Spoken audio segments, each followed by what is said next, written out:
সিলেটি নাটকের জননন্দিত অভিনেতা জনাব শাহেদ মোশাররফ ওরফে কোটাই মিয়ার একমাত্র ছেলে মোহাম্মদ ফারদিন মোশাররফ ঈশান অসুস্থ।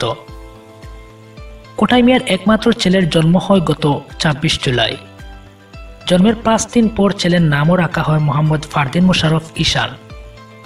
একমাত্র ছেলেকে নিয়ে বেশ আনন্দেই দিন পার করছিলেন কোটাই মিয়া, কিন্তু সেই আনন্দটা স্তম্ভিত হলো ওনার ছেলের অসুস্থতায়। ছেলের অসুস্থতার খবর নিয়ে কোটাই মিয়া ফেসবুকে পোস্ট করেন। কোটাই মিয়া বলেন, আমার ছেলেটা আজ ৩ দিন হয় সিলেট লায়ন্স হাসপাতালে ভর্তি, সবাই দোয়া করবেন আমার ছেলের জন্য। তবে আশার খবর এই যে আমরা যোগাযোগ করে জানতে পারলাম ওনার ছেলে ফারদিন মোশাররফ ঈশান বর্তমানে অনেকটা সুস্থ আছেন। ওনার ভক্ত অনুসারীরা সবাই ওনার ছেলের জন্য দোয়া করছেন, আমরাও দোয়া করছি এবং আপনাদের কাছে দোয়ার আর্জি রেখেই আজকের ভিডিও এখানেই শেষ করলাম। পরবর্তী আপডেট নিয়ে আবারও আপনাদের সামনে হাজির হব। ততক্ষণ পর্যন্ত ভালো থাকুন। এভাবে সিলেটি নাট্যাঙ্গনের সকল আপডেট সবার আগে পেতে আমাদের